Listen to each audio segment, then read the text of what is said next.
Bonjour à tous. Merci pour cette invitation. Je me présente donc Nora Mechri, directrice générale de E-Tech. Je vais commencer par quelques mots sur l'IA, quelques chiffres, et ensuite je passerai sur la présentation d'E-Tech. Donc l'IA, par une phrase déjà, l'IA n'a aucune valeur si on oublie l'humain. La bulle de l'IA, quelques chiffres. Gartner nous disait 80% des projets GenIA échouent.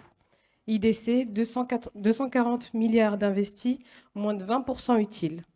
L'adoption mondiale par McKinsey et IBM, 72% des organisations utilisent déjà l'IA. 65 ont déjà déployé de la GenIA. 44 ont subi des impacts négatifs. 70 des top performers ont encore des problèmes de qualité de la donnée. Les risques qui en découlent, hallucinations, inexactitudes, risques IP, exposition et cybersécurité. On arrive à la conclusion que l'IA n'est pas là pour remplacer, mais elle est là pour amplifier. Maintenant, je vais vous parler un peu plus de E-Tech.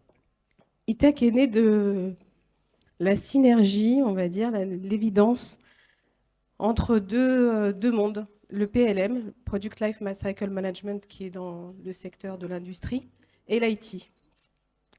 Tout est arrivé autour d'EDF, dans la conception des centrales nucléaires, où une demande est arrivée un peu particulière, où ils cherchaient des consultants PLM qui connaissent l'IT.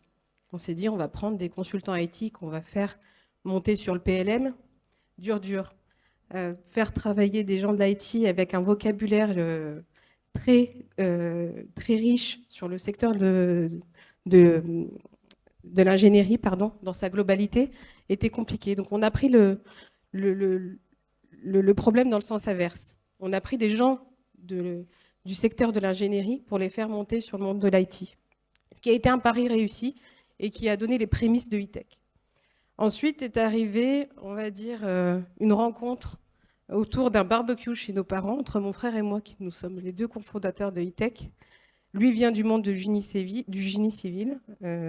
issu de Pont et Chaussée Paris, et moi qui viens du monde de l'IT, donc consultante auparavant pendant plus de 20 ans, avec différents parcours, avec différents métiers, différentes vies, développeur dans un premier temps, business analyst, chef de projet, responsable de programme, pour ensuite me lancer dans l'auto-entrepreneuriat et arriver donc sur E-Tech.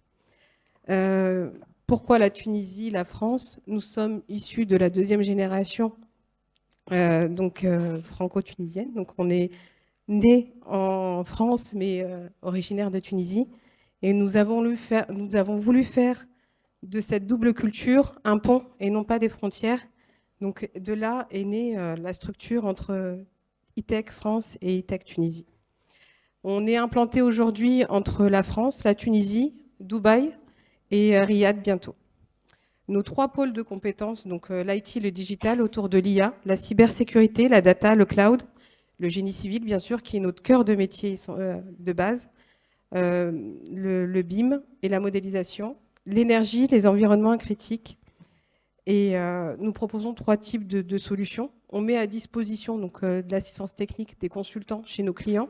Aujourd'hui, on travaille dans différents types de secteurs, avec EDF qui est notre client principal et premier, autour de l'énergie, des centrales nucléaires. On travaille aussi au niveau assurance, avec des assurances suisses. On travaille également sur la partie finance avec Natixis. Et voilà, je vais écourter, pardon. Nos valeurs, c'est vraiment d'être smart, agile. Ah, pardon, je pensais que tu me disais, ça y est, presse un peu. Smart, agile et toujours dans l'agilité, bien sûr. On ne parle pas de Scrum, comme vous le disiez tout à l'heure, et de Kanban, mais bien sûr de s'adapter aux situations.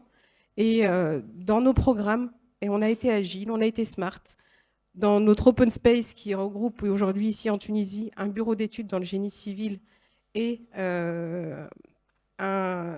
des ingénieurs dans l'IT où on prend des projets au forfait, on s'est rendu compte qu'il y avait certaines synergies, qu'on pouvait aider notre bureau d'études à être plus réactifs, plus rapides, plus pertinents dans leurs études. Et pour ça, nous avons fait des des workshops entre nos différents consultants. Et nous sommes aujourd'hui en train de développer des solutions autour de l'IA pour aider nos ingénieurs en génie civil. Merci Nora. Je t'en prie.